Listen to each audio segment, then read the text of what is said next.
Welcome to Farmspace. So we're out here in northern Zululand at Phinda Game Reserve.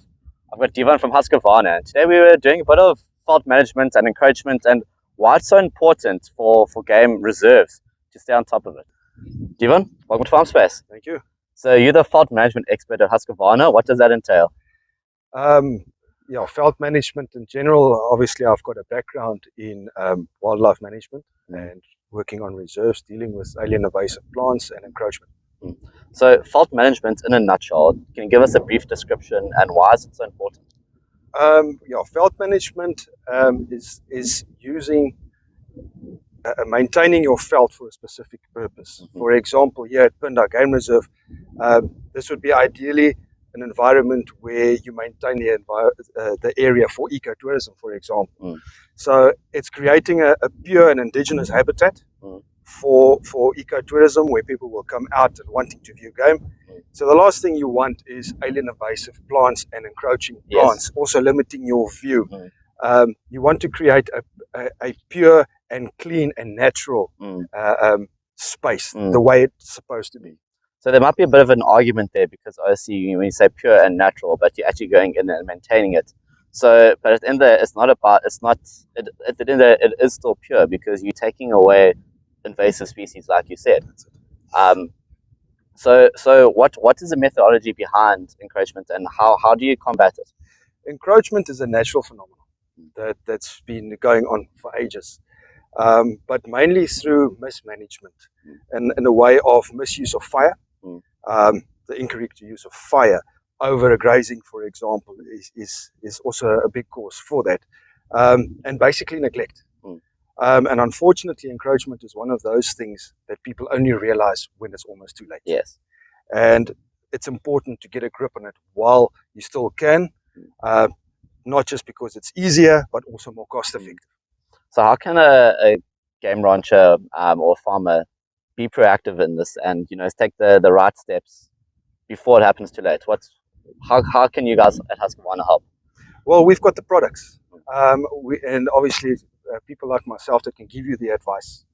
So if you have a problem, if you feel that there is a problem, you can contact us through your nearest Husqvarna dealer, and we can share, we can communicate, and we can discuss what would be the right way and the right products for you to go forward. Okay, and then chat us about today. What you did, Phinda? What happened? Today we had the 545 FX clearing saws. It's a dedicated clearing saws. It's a 45cc professional machine. So basically, we took out encroaching bushes, and in this case, sickle bush, which is a main culprit in this type of terrain. Sickle bush, there's some areas that they've opened up, that guare bush, and then also thinning out the raisin bushes. Obviously, being an ecotourism area, you would like to see into the bush. You would like to open it up. You would like to encourage the movement of the animals, which also initially helps to open up the bush. So by clearing that out, you're also encouraging animal movement, which also helps turning soils and basically activating the grass.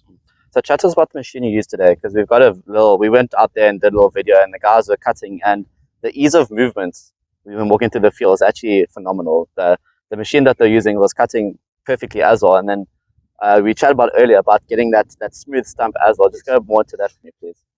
Yes, a lot of people always think, let's go for the cheaper option. And cheaper is not always the best option.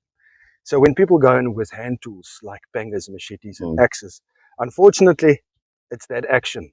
And you do chop off that stump at an angle, which leaves sharp edges. And in places like here at the game reserve, they actually do follow animals off-road.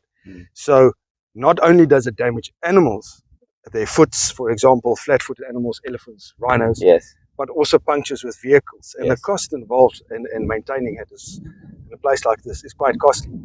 So at the end of the day, you just want to do it. You want to do it well. You want to do it right the first time. That's it, right. Otherwise, you're going to be keep doing it every single year, and you actually at the end of the day, you're not going to get anywhere. The clearing saw gives you the ability to go in flush.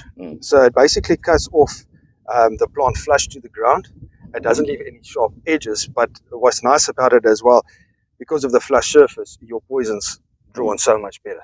It's not a shattered edge, and obviously your penetration of poison is a lot better. Divan, thank you so much. Thanks, Pierre. So there you guys have it. That's Divan from Husqvarna. If you guys got any questions about fault management and how to do it better in your area, be sure to contact the guys. They'll be in touch. Until next time, cheers.